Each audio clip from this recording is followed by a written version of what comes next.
Olá, família! Que bom que estamos reunidos novamente. Faço o voto que todos estejam bem, que Deus nos abençoe e que estejamos aqui preparados para mais um encontro, para a leitura do livro Educadores no Coração. Estamos no capítulo 14, a Ciência da Disciplina, e vamos dar sequência à leitura de algumas passagens do Velho Testamento. O Walter Barcelos, como eu comentei, ele cita algumas passagens e nós vamos hoje nos deter em Provérbios. E essa passagem é bastante conhecida porque fala da vara. Então, precisamos pensar com muito cuidado o que seria isso e trazer algumas discussões de uma forma mais aprofundada. Diz ele aqui: corrige teu filho enquanto há esperança, mas não te enfureças até fazê-lo perecer.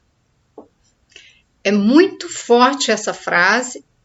Eu vou juntar com as outras frases que ele traz, eu vou acrescentar mais uma, e para que a gente possa fazer um raciocínio englobando todas essas passagens já que estão contidas em Provérbios. Não poupes ao menino a correção. Se tu castigares com a vara, ele não morrerá. Veja que tem relação com a passagem anterior, que estava no capítulo 19, versículo 18. Esse aqui é capítulo 23, versículo 13. E eu vou ler aqui um trecho do versículo 22, capítulo 15. A estultícia está ligada ao coração da criança, mas a vara da correção a afugentará dela. Vamos ficar com esses pensamentos. Eu vou explicar. Então, vamos ver a correlação, né? Não fique com raiva, não te enfureças ao ponto de fazer a criança perecer. Então, assim, você vai corrigir o seu filho enquanto há esperança. Veja que a ideia é, se você não corrigir, ele vai se tornar alguém, vamos dizer assim, mau, que não tem mais esperança de correção e não vai ter mais jeito. Então, mas não te enfureças, ou seja, não haja com fúria ao ponto de fazer essa criança perecer. Quando a gente lê, não poupes o menino da correção, corrige, o tempo todo, tá? Corrige. E quando ele fala de castigar com a vara, não morrerá. Então, aqui ele está falando antes, né, de você se enfurecer, né, do adulto ficar furioso com a criança, castigar a criança, mas cuidado para que ela não morra. Se você usar da vara, ela não morrerá. E aí nós vamos entender o que é a vara, porque ele fala da vara da correção. Então, tá vendo? Corrige, não poupe da correção, use a vara da correção. E quando ele fala, a estultícia está ligada ao coração da criança. O que significa isso? E eu comentei no vídeo anterior. Havia uma concepção, né, uma ideia formada, então, era uma crença daquela época de que a criança nascia má. O coração dela, né, era inclinado, né, com uma tendência à maldade. Então, nós vamos falar de tendências, inclinações, as nossas más inclinações, porque nós somos espíritos imperfeitos. Quando a gente olha para uma criança e a gente tem que corrigi-la, o que é que nós estamos olhando? Para quê? Para que tipo de comportamento? A gente precisa prestar atenção que determinados comportamentos da criança nós chamamos de mau comportamento. Então, mal entre aspas. Estou fazendo de propósito aqui, porque o que existe é um comportamento. Quem chama esse comportamento de mal somos nós adultos. A criança pequena, ela não fica assim, agora eu vou me comportar mal, agora eu vou fazer uma birra. Então, nós temos uma falsa crença de que a criança manipula o adulto, de que ela tem uma inclinação, um coração que vem carregado de mazelas, uma inclinação para o mal, e ela precisa ser corrigida, e essa correção vai ser usada da vara. E essa vara para que essa criança não pereça, não morra, né? Porque se usar da vara, ela não morrerá, tá? Quem poupa a vara, então quem não usa a vara, odeia a seu filho. Quem o ama, castiga-o na hora precisa. Está em Provérbios, capítulo 13, versículo 24. E a outra passagem que ele cita é: quem corrige alguém encontra no fim mais gratidão do que lisonja. Capítulo 28, versículo 23. Então, ele vai tratar aqui dessa correção. Então, corrige, que no final das contas, né, você vai ter a gratidão desse seu filho porque foi corrigido. Todos esses pensamentos aqui, e tá numa obra muito importante, né? Tá na Bíblia, que eu já falei que é um conjunto de livros. A Bíblia são os textos que nós chamamos de sagrados, mais lidos no mundo, né? Esses livros. E eles norteiam muitos dos nossos pensamentos, das nossas crenças até o dia de hoje. E nós já discutimos aqui que a leitura tem que ser em espírito e verdade. Não tem que ser ao pé da letra. Mas temos que ler com aquele olhar para o contexto, para aquela cultura, aquela sociedade. Então, se a gente for ler aqui, nós vamos ter uma ideia, né? O que passa para a gente? De se você usar da vara, seu filho não morrerá, mas se você usar, né, da sua fúria, né?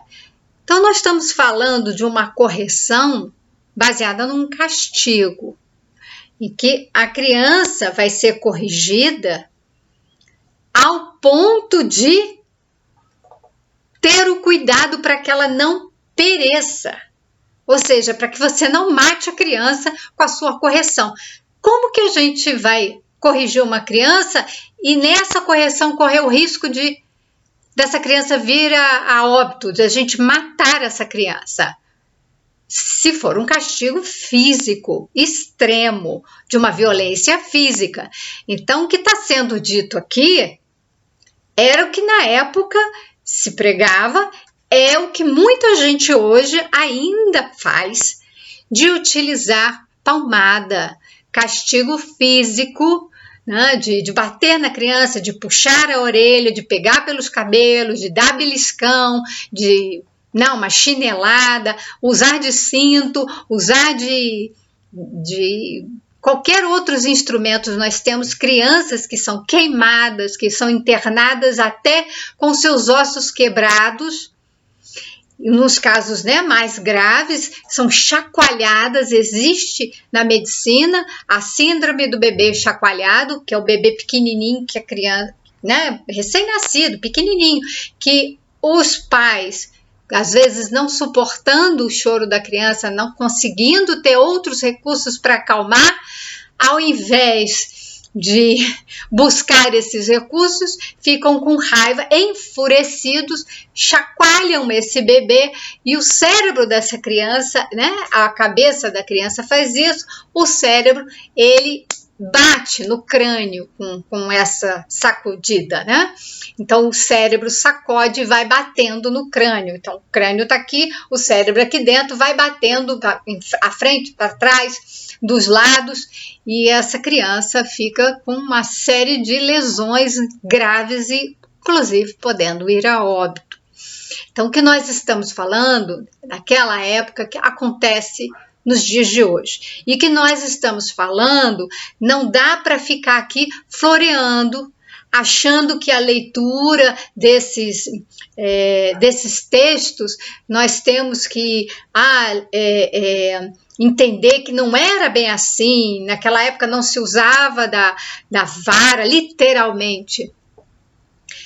Pelo que está aqui no texto, nós temos que entender que é possível sim que naquela época se usasse de algum instrumento para um castigo físico na intenção de corrigir a criança, entendendo que aqueles comportamentos apresentados pela criança vêm de um coração que está cheio de mazelas.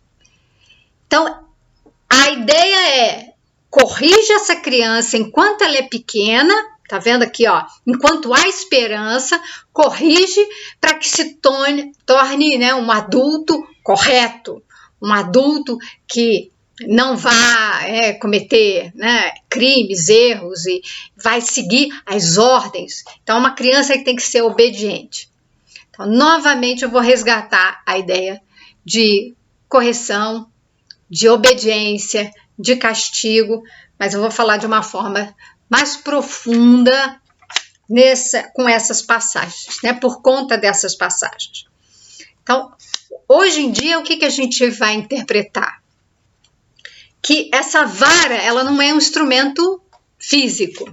Embora a gente, pela leitura do que está em Provérbios, dá para se entender de que se tratava de um instrumento. Mas, hoje, o que nós temos de conhecimento que naquela época não tinha? Primeiro, não podemos mais olhar essa criança como alguém que tem um coração repleto de maldade, que os seus comportamentos são maus. A criança tem um mau comportamento. Não, ela tem um comportamento e precisamos entender o que significa o comportamento da criança, do adulto, o comportamento de qualquer pessoa. Todo comportamento é uma expressão do espírito, então é uma expressão do que nós pensamos e sentimos, que vai manifestar pelo corpo por uma ação. Então, é o comportamento. Então, o comportamento, ele parte de algo que está acontecendo no interior da pessoa. Então, nós vamos entender esse interior como o espírito.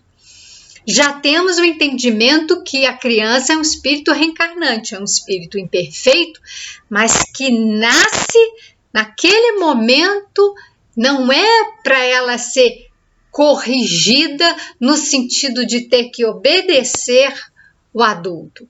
Ela tem que ser amparada, ela tem que ser amada, ela tem que ser protegida, ela tem que se sentir segura. Então, o comportamento, a criança chora. O comportamento da criança que não sabe falar é chorar. E uma criança pequena, ela tem alguns, que a gente pode dizer, níveis de compreensão e dali níveis de obediência.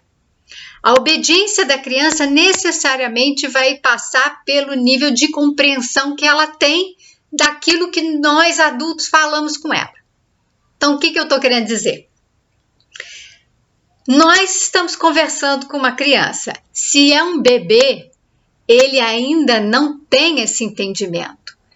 A gente está falando para o bebê, para de chorar, né?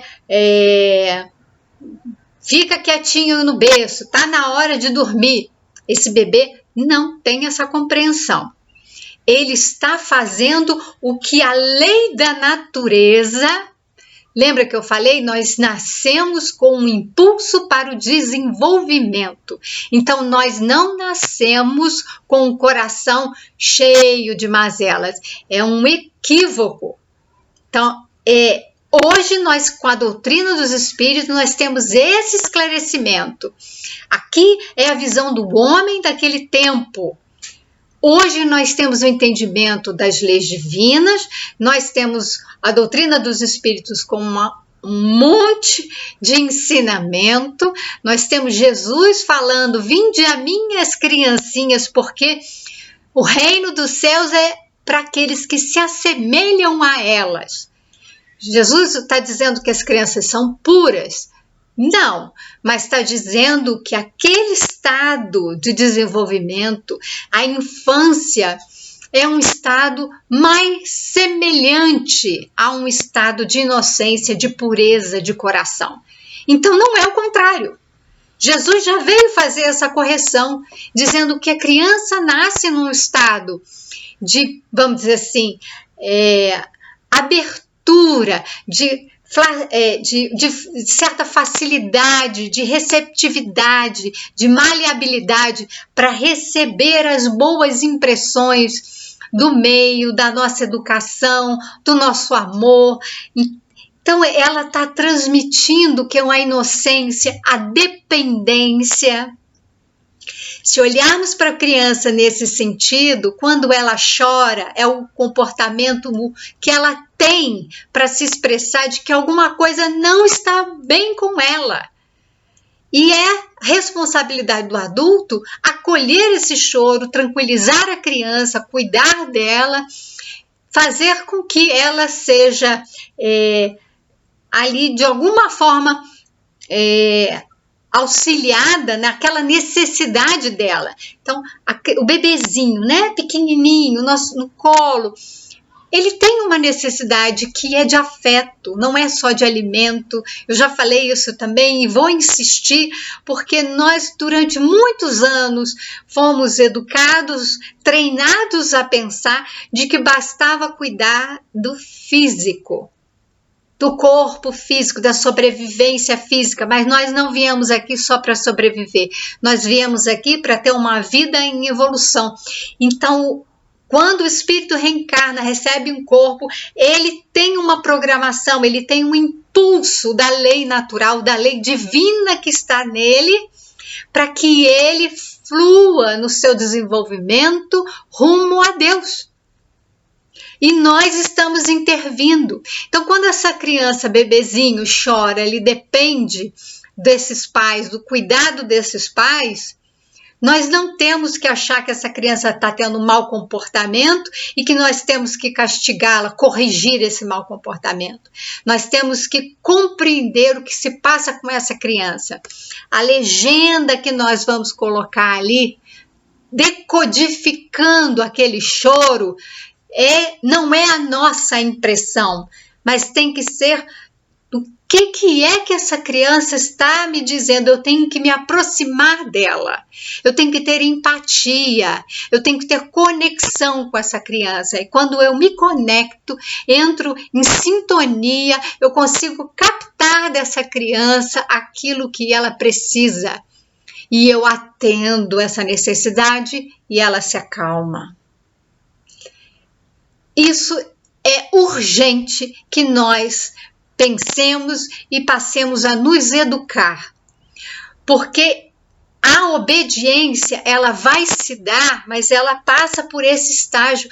A criança precisa compreender o que nós falamos com ela, e essa linguagem vai ser adquirida lá pelo primeiro ano de vida, 1 ano de idade, 1 ano e meio.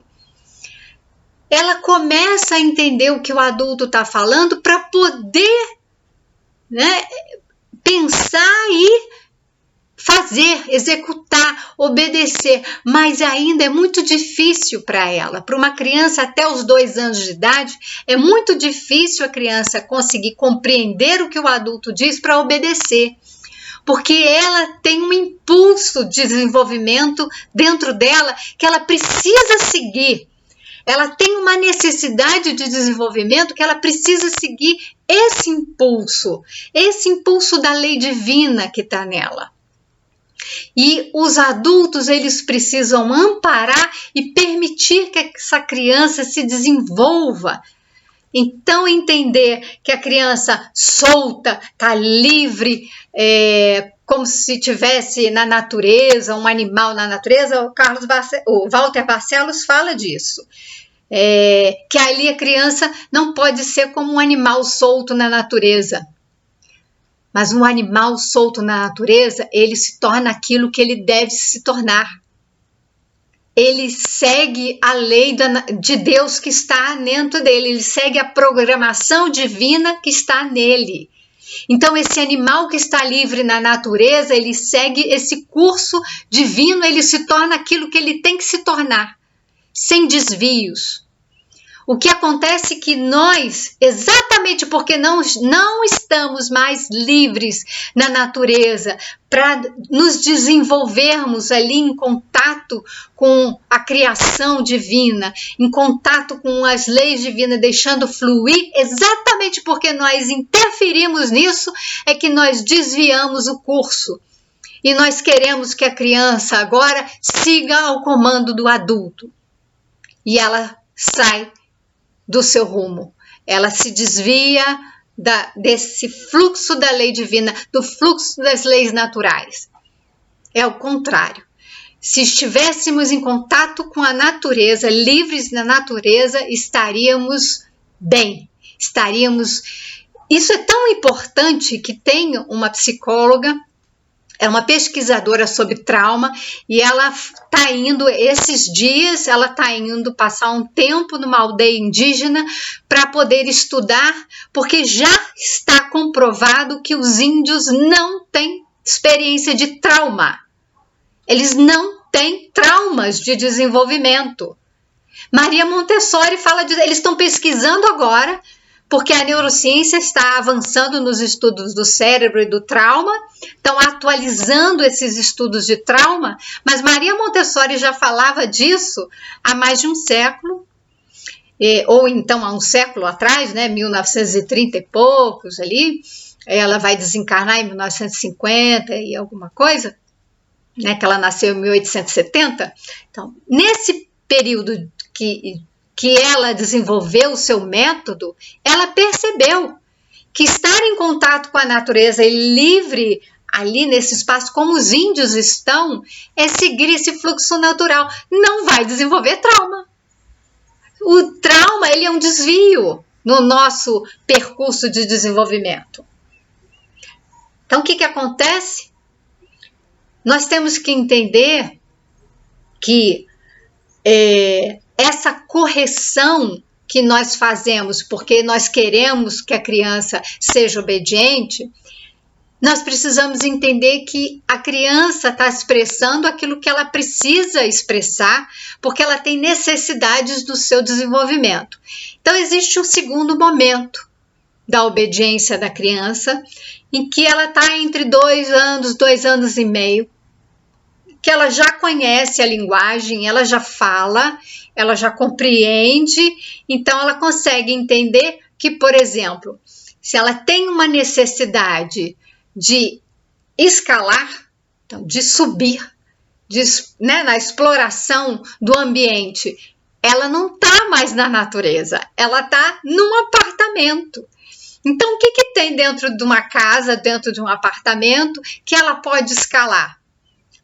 Não tem escada, não tem árvore. Eu, por exemplo, fui uma criança que subia em árvore. Eu morava num lugar que tinha árvores. Então, isso é na necessidade da criança de escalar, de subir nas coisas, de subir numa montanhazinha, assim, num monte, de andar pela terra, pela grama, em contato com as árvores, mexer nas plantas. Então, esse contato com a natureza nos faz desenvolver uma série de habilidades. Dentro de uma casa, que não tenha quintal, dentro de um apartamento que não tenha outros espaços, a criança confinada ali, principalmente nesse período de pandemia, ela vai subir no sofá. E a gente sabe que o maior número de acidentes, né, de domésticos, né, e traumas em crianças é por conta disso, que ela vai subir no sofá e pode cair, subir em cama, ela pode cair, né? Subir na cama, começar a pular em cima da cama, ela pode cair e se machucar. Mas ela tem essa necessidade de subir. E o adulto preocupado que ela suba e possa se machucar vai falar, você não pode subir. E aí ela quer subir. O que vai acontecer? Existe um conflito dentro dela entre ter que obedecer a esse impulso interno da sua lei de desenvolvimento e a ordem do adulto. Ela tem que fazer uma escolha. E ela não tem noção de regra, de permanência. Então é assim, eu falei uma vez, está falado, não vou repetir. Isso é engano do adulto que acha que porque nós adultos falamos com ela uma vez, 2 vezes, na terceira vez não obedeceu, vai levar uma chinelada.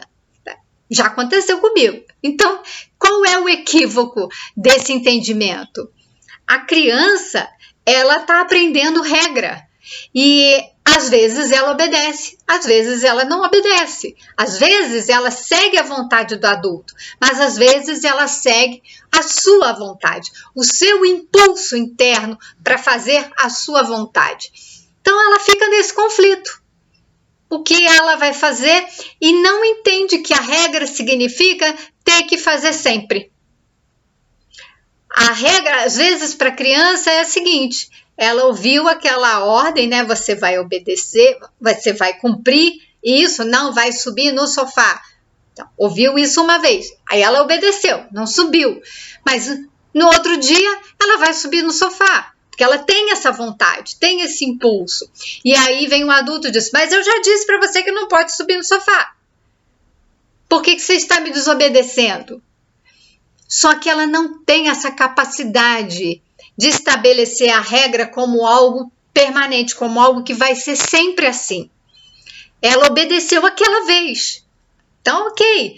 Mas hoje ela vai fazer de novo seguindo o seu impulso. Ela precisa que a regra seja colocada outra vez, né? Que aquela ordem seja dada outra vez, para que ela obedeça.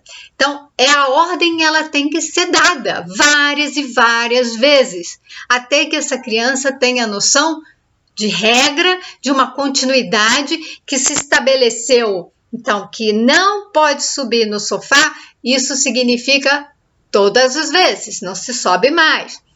Só que se ela tem essa necessidade, e para não entrar nesse conflito, o que nós podemos fazer? Ok, você pode subir no sofá, mas sem o sapato e não pode ficar pulando. Você pode ficar em pé, na presença de um adulto, porque a gente vai proteger a criança, deixa ela subir, deixa ela andar em cima da cama. Então ela subiu, andou, explorou, nós estamos ali olhando, cuidando dela. Ó, você não pode subir sozinha, mas se a gente estiver perto, a gente te acompanha, a gente dá a segurança. Ok, ela subiu, satisfez aquela necessidade dela. Se for possível, leva para um parquinho em que tem escada do escorrega, tem aqueles outros aparelhos que ela sobe, que ela pode ir segurando assim as barras. Isso é importante que ela explore esses movimentos. Mas é preciso entender que a regra é uma coisa que tem que ser construída na compreensão da criança, que passa pela linguagem. Num terceiro momento, que é por volta dos 3 anos e meio, ela já consegue ter essa noção de obediência, de regra. Só que a gente precisa fazer uma pergunta muito importante. O tempo todo está aqui, corrige, né? Castiga, vem o castigo. Geralmente, para que a gente consiga a obediência da criança, nós usamos do castigo e do prêmio. Aqui nós temos o castigo, né? Não poupe a vara, ou seja, não poupe a correção. Nós temos que corrigir a criança, mas ele fala, castiga-o na hora precisa. Castiga, castiga e castiga. Só que o castigo e essa obediência imposta pelo castigo faz a criança obedecer pelo medo. Só que tem um terceiro nível de obediência em que a criança atinge no seu desenvolvimento, que se nós não forçarmos a obediência por meio da ameaça, do castigo, da violência, nós vamos conseguir essa obediência pela conquista da admiração dessa criança pelo adulto. Essa criança vai obedecer esse adulto porque ela quer obedecer, porque ela admira esse adulto, porque esse adulto é um exemplo para ela. Quando a gente fala em disciplinar, lembra do discípulo? Discípulo é o aluno que segue. Então, disciplinar significa aquele que segue o mestre, aquele que segue o adulto que dá o exemplo. Então, disciplinar vai estar neste momento, não é obediência. Não confunda obediência com disciplina. A criança disciplinada, ela é uma criança obediente porque ela escolheu obedecer aquele que ela vai seguir. Quando nós falamos de Jesus, de seguir Jesus, e o tempo todo os espíritos, como Emmanuel, falam da obediência às leis divinas, obediência ao mestre, é esse nível, terceiro nível de obediência, que nós só vamos atingir se nós não ficarmos exigindo a obediência por meio do castigo.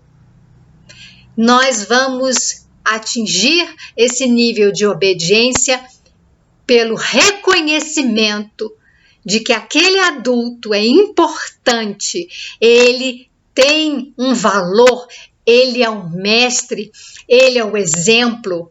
Então, é isso que nós precisamos fazer nesse período. Não é castigar a criança de forma alguma por meio da ameaça, por meio de violência, por meio de palmada, por meio do medo.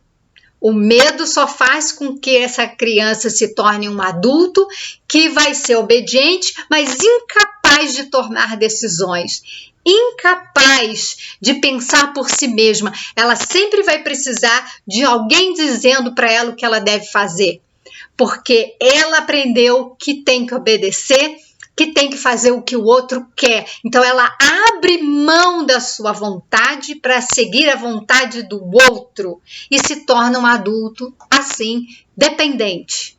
Não desenvolvemos a autonomia da criança. Nós precisamos trabalhar para que ela chegue nesse grau de desenvolvimento em que ela vai obedecer porque quer.